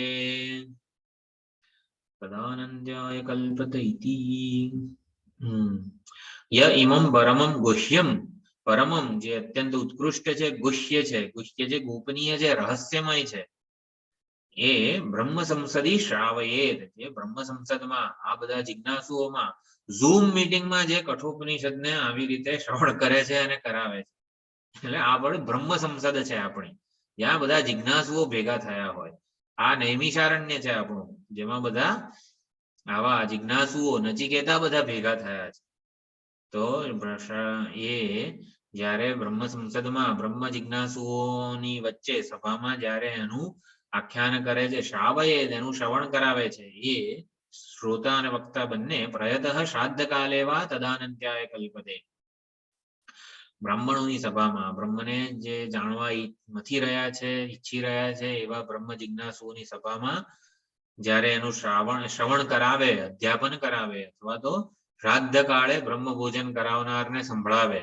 શ્રાદ્ધ કાળે જ્યારે બ્રાહ્મણ ભોજન કરાવવામાં આવે છે ત્યારે કઠોપનિષદનું પારાયણ, પ્રથમ અધ્યાય છે એનું પારાયણ કરાવીને બ્રાહ્મણોને જમાડે છે. તો એ જે એનું શ્રવણ અથવા તો અધ્યાપન, એનું આપણે જે વ્યાખ્યાન કર્યું અથવા તો આપણે જે બોલ્યા, પારાયણ કર્યું, એ તદાનંત્યાય કલ્પતે. અનંત્યાય એટલે અનંત ફળ આપનારું બની રહે છે, એટલે કે અંતથી, મૃત્યુથી, નાશથી છુટકારો મળે છે. અવિનાશી ફળ આપનારું, અનંત ફળ આપનારું બની રહે છે. એટલે આવી રીતે સુંદર અહીંયા આ સમગ્ર આખ્યાનની સ્તુતિ થઈ રહી છે. નચિકેતા અને યમરાજાના સંવાદ રૂપે આપણને જે આ કથાનક આખ્યાયિકા પ્રાપ્ત થઈ, એ પરમ છે, પ્રકૃષ્ટપણે ઉપકારક છે અને ઉત્કૃષ્ટ રહસ્ય છે. બ્રહ્મ વિદ્યાનું સૌથી મોટામાં મોટું રહસ્ય શું છે? લગભગ આપણે આશ્ચર્ય વક્તા કુશલોસ્ય લબ્ધા જે છે ને એ શ્લોકમાં આ ચર્ચા કરી હતી. બ્રહ્મ વિદ્યા ગુહ્ય, રહસ્યમય કેમ છે? આ ઘણા બધા પાસાઓ છે, એટલે હું તો એમ જ પૂછું છું, કારણ કે મને બધા અત્યારે સ્ટીલ થઈ ગયેલા દેખાય છે, એટલે મારું ઇન્ટરનેટ ઓછું હશે. વૈરાગ્યનું માત્રા ખૂબ વધારે હોય તો જ બ્રહ્મ જ્ઞાન ને અંતઃકરણ શુદ્ધ થાય, વૈરાગ્ય વધારે હોય તો જ બ્રહ્મ જ્ઞાન થઈ શકે.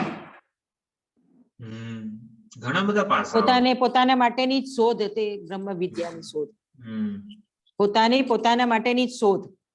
જે બધા જાણતા જ નથી કે પોતે અંદર જ એટલે અંતર્મુખ થવું પડે એને માટે કે અંદર જ છે એને શોધી જે રહ્યો આનંદ છું તે એવું બહાર પોતે સુધી જ રહ્યો છું. છે. હા એ સુખી થવાનો એક માત્ર ઉપાય છે, હા. આનાથી અન્ય કોઈ સાચો ઉપાય છે નહીં. કારણ કે દુઃખ અધ્યારોપ છે ને માટે સુખી થવાનો આ એક ઉપાય છે. એવી રીતે આપણે સમજવાનું છે. દુઃખને સાચું માનીને બ્રહ્મ વિદ્યા વડે સુખી થવાનું નથી. કારણ કે દુઃખ અધ્યારોપ છે માટે બ્રહ્મ વિદ્યાથી આપણે નિરતિશય સુખની નિત્ય સુખની પ્રાપ્તિ થવાની છે, મોક્ષમાં પ્રતિષ્ઠિત થવાનું છે. બ્રહ્મ વિદ્યાનું રહસ્ય એક એ ટેકનિકલ ભાષામાં કહી શકાય કે ફળ વ્યાપ્તિ નથી. એ એક રહસ્ય છે. ફળ વ્યાપ્તિ નથી આ જ્ઞાનમાં. બીજા બધા જ્ઞાનમાં ફળ વ્યાપ્તિ છે. ચિદાભાસ એ જ્ઞાનને જાણનારો છે, જ્યારે આ જ્ઞાન બ્રહ્મ વિદ્યાનું જ્ઞાન કેવું છે? જ્ઞાતાનું જ્ઞાન છે. જ્ઞાતાના સ્વરૂપનું જ્ઞાન છે. અહીંયા જ્ઞાનનું જ્ઞાન છે. અહીંયા યમરાજાએ કોનો ઉપદેશ કર્યો? જ્ઞાનના જ્ઞાનનો ઉપદેશ કર્યો. શ્રોત્રસ્ય શ્રોત્રનો ઉપદેશ કર્યો. મનસો મનનો ઉપદેશ કરેલો છે. જે જ્ઞાતાનું જ્ઞાન છે અથવા તો જ્ઞાતાના સ્વરૂપનું જ્ઞાન છે ને એનો ઉપદેશ કર્યો છે કે એને કોઈ ઇદમ અનિદમ રૂપે એને જાણવાનો છે, ઓળખવાનો છે. ઇદમ રૂપે નથી એ ગોચર થાય એવું. એ રહસ્ય છે. એટલા માટે ગુહ્ય કીધું છે અહીંયા. બ્રહ્મ વિદ્યા બ્રહ્મને જાણનારો એવું નથી. બ્રહ્મ ને જાણવાનો પ્રયત્ન કરીએ ત્યારે શું થાય છે? જ્ઞેય માનીને જ્યારે એને જાણવાનો પ્રયત્ન કરીએ છીએ એટલે કે હું જ્ઞાતા રહું અને બ્રહ્મ જ્ઞેય હોય એવી રીતે જ્ઞાતા અને જ્ઞેય રૂપે એને જાણવાનો પ્રયત્ન કરે છે ત્યારે શ્રુતિની મદદથી જ્યારે સાધક આવી રીતે જાણવાનો પ્રયત્ન કરે, શ્રુતિ ઉપનિષદો આચાર્ય ઈશ્વરના અનુગ્રહથી, ત્યારે બ્રહ્મમાંથી જ્ઞેયનો વેશ ખરી પડે છે અને સાધકમાંથી જ્ઞાતાનો વેશ ખરી પડે છે. જ્ઞાતા અને જ્ઞેય બંને વેશ માત્ર છે. એ ખરી પડે છે. એ એનું અતિક્રમણ થઈ જાય છે. ક્વોન્ટમ જમ્પ જેને કહેવાય છે એ અહીંયા થાય છે. એ રહસ્ય છે. અહીંયા જાણનારો સ્વરૂપતઃ બ્રહ્મ સ્વરૂપે જ રહે છે. જાણનારો રહેતો નથી. હા, જાણનારો જ ના રહે તો પછી શું કરવાનું? જાણનારો નાશ પામી જાય છે. આવું કહીએ ને એટલે ડરી જવાય કે હા નાશ પામી જઈશું આપણે બ્રહ્મને જાણીશું તો મારો નાશ થઈ જશે. જાણનારાનો નાશ થશે એટલે શું? જાણનારા રૂપી વેશનો નહીં રહે. વેશનો નાશ થાય છે. એટલે આમાં જરાય ડરવા જેવું નથી. બ્રહ્મ શું છે? ઈશ્વર સાથે એક થઈ જઈશું તો હું રહીશ જ નહીં ને. એવું અહીંયા કઈ ડરવાનું નથી એમ. એટલે કે જાણનારાનો વેશ નથી રહેતો. આ વેશ છે ને એ સમજાતું નથી ઘણી વાર. એ સમજવું એ આ રહસ્યમય છે. આત્મજ્ઞાન દુર્લભ મોંઘું, બ્રહ્મ જ્ઞાન રંગવધુજી મારા બાપજીનું ભજન છે સુંદર. દુર્લભ મોંઘું બ્રહ્મ જ્ઞાન. એટલે એ પ્રમાણે છે. તો બ્રહ્મલોકમાં એ બ્રહ્મ સંસદી એટલે બ્રાહ્મણની સભામાં જ્યારે એનું શ્રવણ અને શ્રાવણ થાય છે ત્યારે શુદ્ધ સાત્વિક આવી રીતે જિજ્ઞાસુ જે હૃદય જે છે એના અંતઃકરણમાં આ સંસ્કાર પ્રગટે છે. આ બધા સંસ્કાર આપણે બધા લઈને જ આવ્યા છીએ. જેટલા સંસ્કાર આપણે આ બ્રહ્મ વિદ્યાના અનિદમ એવા અહમના દ્રઢ બનાવીશું એટલું સુંદર રીતે ક્લેરિટી સ્પષ્ટતા આવતી જશે. એટલે પ્રયતઃ પ્રયાણ કાળે અથવા તો પ્રયતઃ એટલે શુદ્ધ થઈને એવું પણ પવિત્ર થઈને પવિત્રતા પૂર્વક જ્યારે શ્રાદ્ધ ભોજન કરાવવામાં આવે છે, શ્રાદ્ધ ક્રિયામાં બ્રહ્મ ભોજન કરાવવામાં આવે છે ત્યારે એનું શ્રવણ થાય અથવા તો આપણે શ્રવણનું વ્યાખ્યાન કરીએ ત્યારે આ જે તદાનંત્યાય કલ્પતે આ મૃત્યુ પ્રોક્તમ રહસ્યમ, આ મૃત્યુનું જે રહસ્ય જે છે ને એ અહીંયા પ્રગટ થાય છે. શ્રાદ્ધ કાળે ખૂબ જ મહત્વનું છે. આપણે બધા શ્રાદ્ધ કાળે કઠોપનિષદનું પારાયણ પણ કરતા જ હોઈએ છીએ.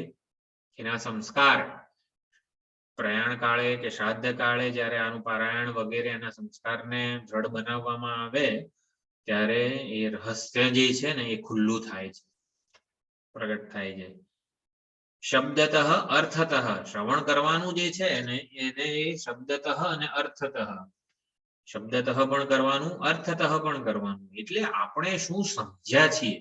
જો અશબ્દમાં સ્પર્શમ અરૂપમ અવ્યયમ બધી એટલે દરેકે દરેક મંત્ર જે છે ને એનું ભાષ્ય આપણે ભાષ્યનો પણ વિચાર કરી ગયા છીએ, પણ દરેકે દરેક મંત્ર કઈ રીતે આપણા જીવનમાં લાગુ પડે છે, ઘટે છે, એનો આપણે વધારે વિચાર કરેલો છે.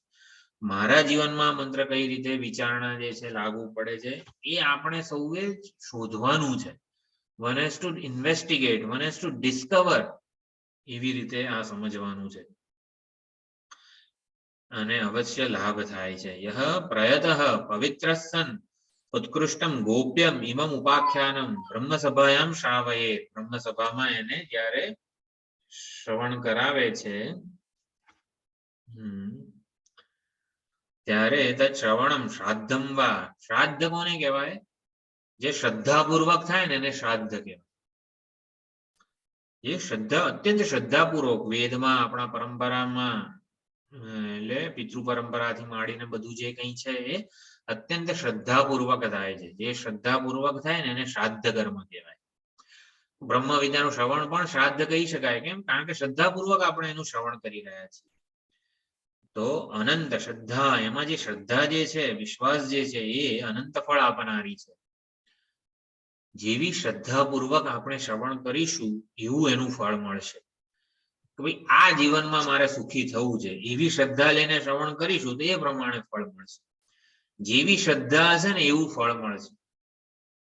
એટલે શ્રદ્ધા અનંત રાખવાની તો અનંત ફળ મળે. બ્રહ્મમાંથી આપણે પ્રેમનું આવાહન કરીએ તો બ્રહ્મ કૃષ્ણ બનીને આપણી સામે આવે. તો કૃષ્ણ ભગવાન શું છે કે પ્રગટ બ્રહ્મ પ્રેમ છે. પ્રગટ પ્રેમ છે બ્રહ્મનું. બ્રહ્મમાંથી આપણે જ્ઞાનનું આવાહન કરીશું તો શંકર ભગવાન રૂપે પ્રગટ થશે. બ્રહ્મમાંથી પૂર્ણનું આવાહન કરીએ આપણે તો પૂર્ણ બ્રહ્મનો લાભ મળે. શ્રદ્ધા એટલે આવાહન, પૂર્ણમાંથી થયેલું આવાહન એ શ્રદ્ધા છે આપણા માટે. તો શ્રદ્ધા અનંત હોવી જોઈએ, પૂર્ણ હોવી જોઈએ, તો જેથી આપણે પૂર્ણતાનો લાભ મળે. એ ખાસ સમજવાનું છે. અનંત તદાનંત્યાય કલ્પતે એ છે. એટલે પ્રયતઃ એટલે કે બધી રીતે પવિત્ર થઈને બાહ્ય આંતરિક બધી રીતે પ્રયત્ન. અને શું છે? પઠન પાઠન પ્રવચન શ્રવણ આ બધું નિષ્કામ ભાવે થવું જોઈએ, કોઈક સિદ્ધિની અપેક્ષાથી.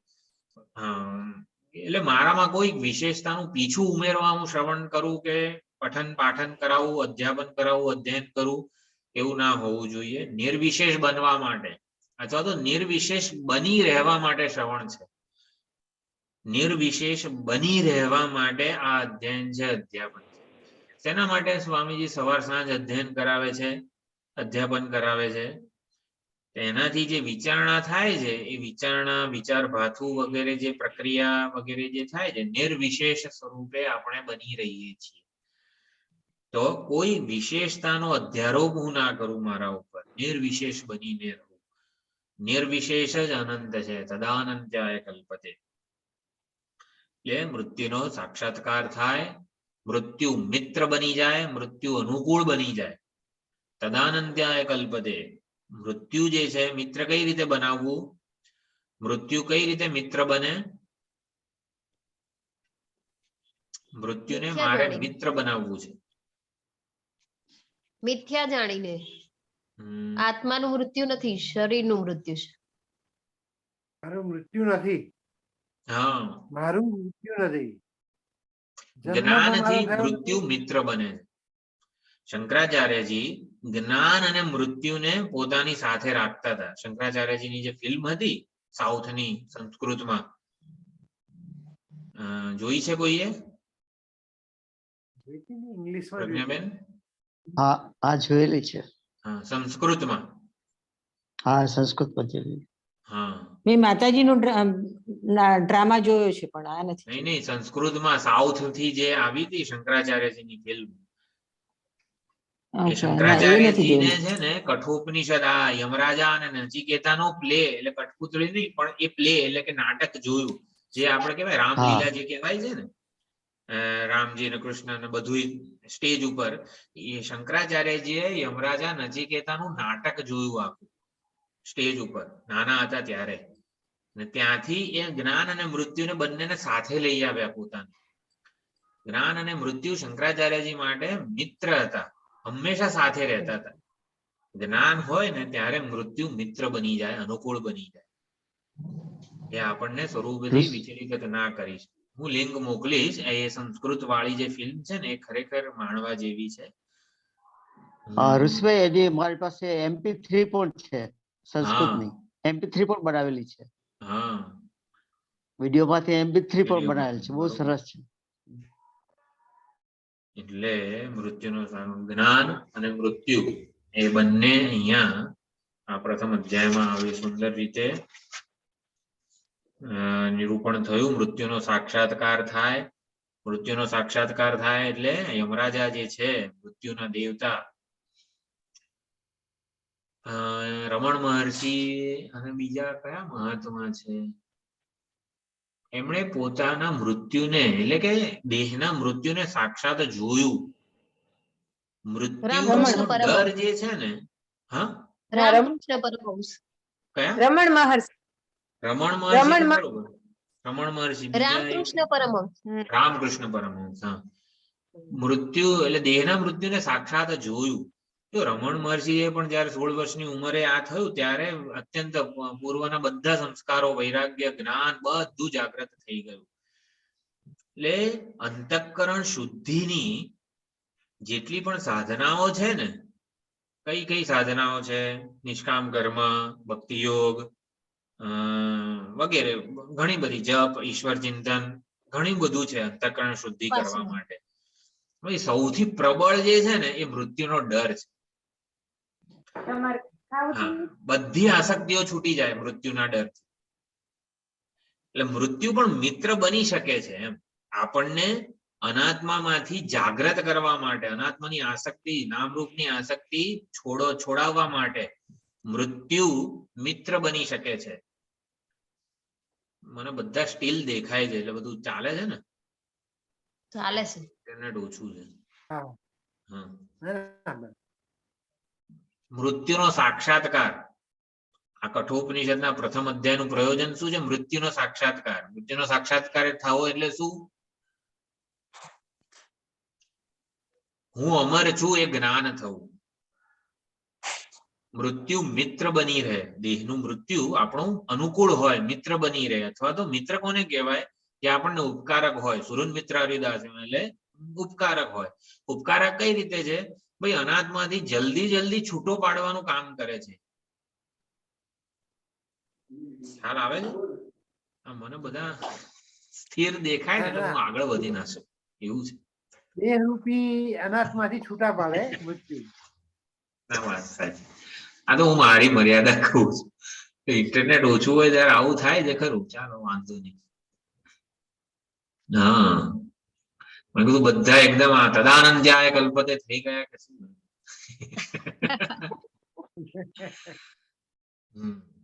એટલે ટૂંકમાં મૃત્યુનો સાક્ષાત્કાર એટલે આવી રીતે મૃત્યુ અનુકૂળ હોય, મિત્ર હોય, આપણને મૃત્યુનો કોઈ ડર ન રહે.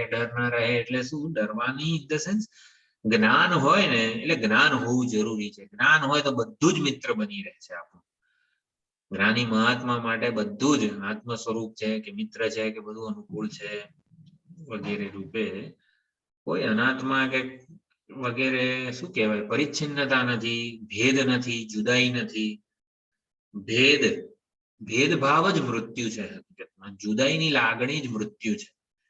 એટલે નિર્ભેદ આત્માનું જયારે અનુસંધાન થાય ત્યારે કોઈ ભેદ રહેતો નથી અને મૃત્યુનું પણ અતિક્રમણ થઈ શકે છે. આ પ્રમાણે પ્રથમ અધ્યાયની વિચારણા આખી સુંદર પૂરી થઈ. દ્વિતીય અધ્યાયમાં અંતર્મુખતાની જે યાત્રા છે, એટલે અંતર્મુખતા કેમ જરૂરી છે, બહિર્મુખતાનું કારણ. તો બહિર્મુખ હોઈએ, વિષય અભિમુખ હોઈએ તો ચૈતન્ય અભિમુખ એટલે કે દ્રષ્ટા અભિમુખ કઈ રીતે બની શકાય એનું પણ આખું છે.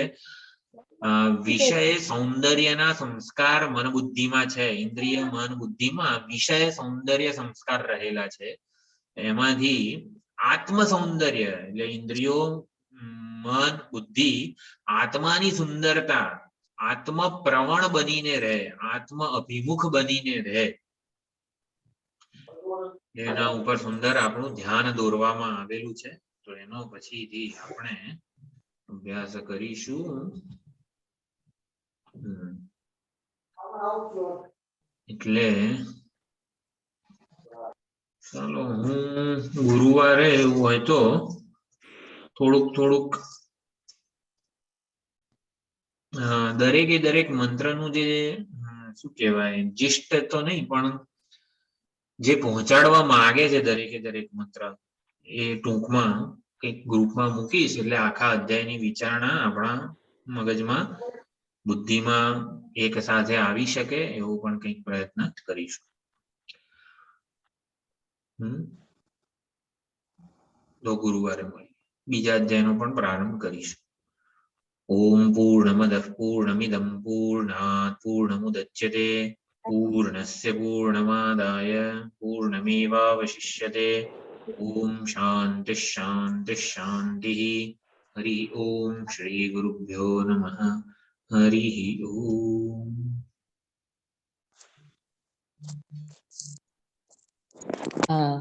ઋષિભાઈ, શિવાય. હા બોલો. થર્સડે ના આખો લેક્ચર આના ઉપર જ જશે કે વિચારણા ઉપર જ જશે? હું તો રિવિઝન ગ્રુપમાં મોકલીશ, બીજા અધ્યાયથી જ શરૂ કરીશ.